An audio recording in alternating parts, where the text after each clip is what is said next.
Hello there everybody, this is Graham, also known as a Collector75. All my voice is really sounding funny at the moment. Anyway, right, so here we are back with another Transformers Generation 1 Pretenders review. Now, I did all the first sort of series, like Bugley and Skullgrin and whoever.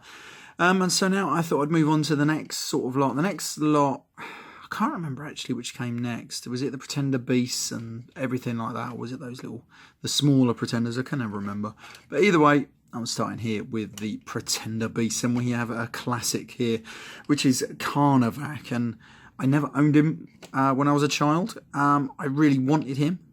And he was really cool in the comic, or the UK comics where he featured most. He did only get one issue in the US, which had no character development, but he got major character development in the UK comic. Yeah, he was kind of like Dinobot out of Beast Wars, actually. It was kind of cool. Anyway, but here's his toy. Now, he has a great Pretender shell. Now, the last time I reviewed these, I didn't have the shoulder pads. Now, I know why they call them the easily lost weapons in certain books, because it doesn't take much to knock this one off anyway. The other one isn't on much better, but this one barely wants to stay on, so I can see why everyone lost them. But there we go. Yeah, so last time I didn't have them, but I did manage to pick them up, but I cannot remember where from. Probably eBay, more than likely. Cannot remember how much. But either way, his shell is actually, it is where it is at, unfortunately, for this figure. It's really well detailed. I love it how they put all the sort of like the detailing for the fur in the moulded plastic and everything. It's got a nice bushy tail, hollow legs, but then again, and he gets no articulation, unfortunately, on his legs. Pardon me. But to be honest, for me, I'm not that bothered, because you know what, trying to pose legs on things like this can be a bit problematic sometimes, especially for me. I'm not a big one for that, so for me it doesn't bother me too much. And you can, you know, when you're a kid, you just use your imagination, really. So I can handle that. Right, so we're going to take his little gun off that he comes with, and then we're going to crack this fellow open. I like this little weird gun. I always felt that when I first got this figure, when I was a little bit older, I thought that something should have gone on the front, because in the comic he had like a big gun that came out to here, but he doesn't. So there we go, which is a bit strange, but there we go. Anyway, right, so we crack him open, put the shell back together, put that over there, and then we come to this. I'd like to say good, but he's a bit of an abomination, really. He's not that bad, but he's not particularly good. So we start undoing him and putting him in his wolf mode.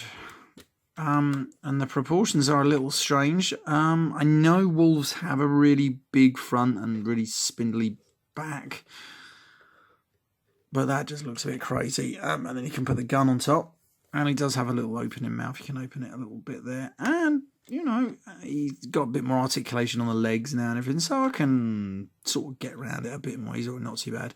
The legs are a little loose. I could do them up because they're only screwed in just there. Anyway, right, it gets a bit worse, unfortunately, as we try and transform him now into robot mode. So we extend these, and then he's got these. The hind legs are just the massivest bit of kibble, but they do serve to help him stand up. Then you've got to get the hands out of these shoulder sort of bits of the wolf and just bring them round like so.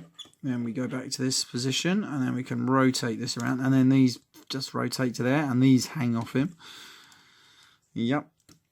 So then put him down, and then you rotate this down, revealing his robot head, and then you can put his little gun in his hand like so, and then he's got a nice big gun hanging off the front of him there, and it's not too bad. It is just, with all the kibble, it is just a bit annoying, really.